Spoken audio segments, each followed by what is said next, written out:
వేలాది bike BRS శ్రేణులతో కలిసి rally నిర్వహించడానికి, ర్యాలీలో పెద్ద ఎత్తున పాల్గొనడానికి తెలంగాణ సాధించిన తొలి ముఖ్యమంత్రిని అగౌరవపరిచే విధంగా ఇవాళ బీఆర్ఎస్ శ్రేణులు చేస్తున్నట్టు నిరసన కార్యక్రమం పెద్ద ఎత్తున ఇవాళ బీఆర్ఎస్ పార్టీకి ఒక నలికితో ఈ నేపథ్యంలో చిట్టు పేరుతో వాళ్ళ అధినేతను వేధింపులకు పాల్పడుతున్న తరుణంలో ఇలాంటి కక్ష సాధింపు చర్యలు చేపట్టడం పట్ల ఆగ్రహం వ్యక్తం చేస్తున్నారు. ఈ నేపథ్యంలో వాళ్ళ పోలీసులు కూడా వీరికి మద్దతు పలుకుతున్నారు.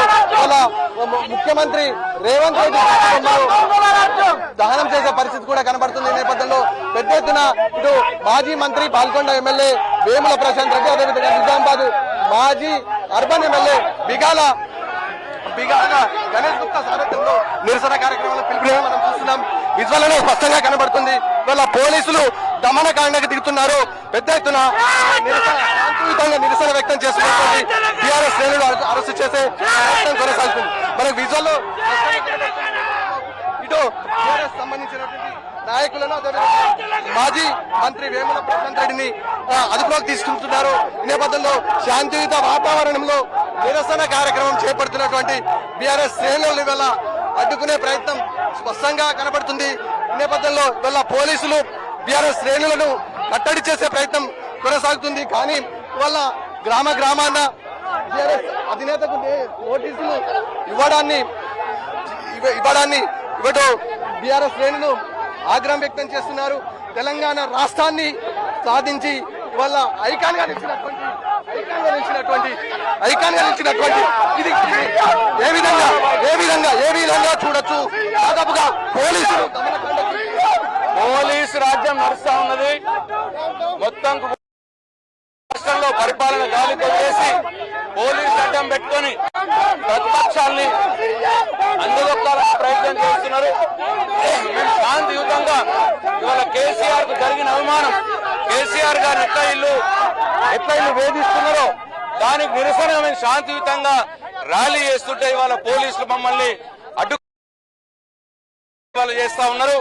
దీనికి తీవ్రంగా వీళ్ళు పరిణామాలు ఎదుర్కోవాల్సి వస్తుంది. ఇవాళ ముఖ్యమంత్రి రేవంత్ రెడ్డి ఆయన ఇచ్చిన హామీల్ని ఏ ఒక్కటి కూడా అమలు చేయకుండా ఇవాళ ప్రజల దృష్టిని మరిచే ప్రయత్నం చేస్తా ఉన్నాడు. ఇవాళ ఆయన మంత్రులు, ఆయన కుటుంబం మొత్తం కూడా సింగరేణి స్కామ్ లో కావచ్చు, అనేక స్కామ్లలో ఇరుక్కపోయి ఉన్నారు. మరియు దాని నుంచి ప్రజల దృష్టి మరచడానికి ఇవాళ కేసీఆర్ గారిని వేధిస్తున్నారు, కేటీఆర్ గారిని వేధిస్తున్నారు, హరీష్ రావు గారిని వేధిస్తున్నారు. మరి దీనికి తీవ్రంగా నిరసన తెలియజేస్తూ ఇవాళ గణేష్ గారి ఆధ్వర్యంలో నిజామాబాద్ లో బ్రహ్మాండమైన నిరసన ర్యాలీ, అట్లాగే ఇవాళ మేము నిరసన కార్యక్రమం చెప్తా ఉంటే పోలీసు వాళ్ళు వచ్చి ఇవాళ అడ్డం పడతా ఉన్నారు. మరి ఈ ప్రజాస్వామ్యంలో శాంతియుతంగా నిరసన తెలిపే హక్కు కూడా ప్రతిపక్షాలకు లేకుండా రేవంత్ రెడ్డి చేస్తా ఉన్నాడు. ఆయన ఉన్నప్పుడేమో పెద్ద మాటలు మాట్లాడిండు, ప్రజాస్వామ్యం అన్నాడు, ప్రజాపాలన అన్నాడు. మరి వాళ్ళు ఎక్కడికి పోయింది అని అడుగుతా ఉన్నారు రేవంత్ రెడ్డిని. ఇవాళ ప్రధాన ప్రతిపక్షమైన బీఆర్ఎస్ పార్టీకి శాంతియుతంగా నిరసన తెలియజేసే హక్కు లేదా? మరి ఎందుకు మమ్మల్ని అడ్డుకుంటా ఉన్నారని చెప్పి ఇవాళ నేను పోలీసులు అడుగుతా ఉన్నా. మీరెన్ని కేసులు పెట్టినా, మీరెంత వేధింపులు చేసినా ఇవాళ టీఆర్ఎస్ సైనికులు, కేసీఆర్ సైనికులు భయపడే సమస్య లేదు. నీ కుంభకోణాలను బయట పెడుతూనే ఉంటాం. అట్లానే నువ్వు ప్రజలకు ఇచ్చిన హామీలు నెరవేర్చదాకా నీ వెంట పడుతూనే ఉంటాం. కేసీఆర్ గారిని బట్టి యావత్ తెలంగాణ సమాజం ఉన్నదని చెప్పి ఈ సందర్భంగా తెలియజేస్తాం. దాంతో పాటు అర్బన్ మాజీ ఎమ్మెల్యే గణేష్ గుప్తా గారు ఉన్నారు. గణేష్ గుప్తా గారు చెప్పండి, ఒక దమనకాండ కనబడుతుంది. సహజంగా నిరసన తెలిపే హక్కు రాజ్యాంగం అందరికి ఇచ్చిన హక్కు, పౌరులుగా ప్రతి ఒక్కరికి ఇచ్చిన హక్కు. నిరసన వ్యక్తం చేస్తున్న వారిపైన అరెస్టు చేయడం ఏ విధంగా బాగుంటుంది? ఈ రోజు శాంతియుతంగా నిజామాబాద్ పట్టణంలో నేను, మా మాజీ మంత్రి బాల్కొండ ఎమ్మెల్యే ప్రశాంత్ రెడ్డి గారు ఆధ్వర్యంలో మేము ఇక్కడ పీస్ఫుల్ గా ర్యాలీ తీసినాం, మేము నిరసన వ్యక్తం చేసినాం. అయితే ఇక్కడ నిరసనలో భాగంగా మేము నల్ల జెండాలు పట్టుకొని నిరసన ప్రదర్శన చేస్తా ఉంటే మరి ఇక్కడ పోలీసులు దౌర్జన్యంగా మా కార్యకర్తలను అరెస్ట్ చేయడం, మమ్మల్ని తీసుకొని పోయి మరి టౌన్లలో తీసుకొని పోవడం, ఇది తీవ్రంగా మేము ఖండిస్తా ఉన్నాం. గతంలో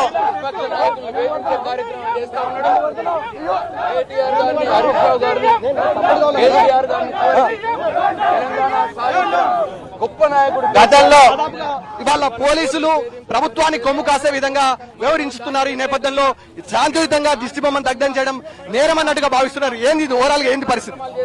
తెలంగాణ జాతిపిత తొలి ముఖ్యమంత్రి కేసీఆర్ గారు ఈ రాష్ట్రానికి సాధించింది మరి కేసీఆర్ గారు.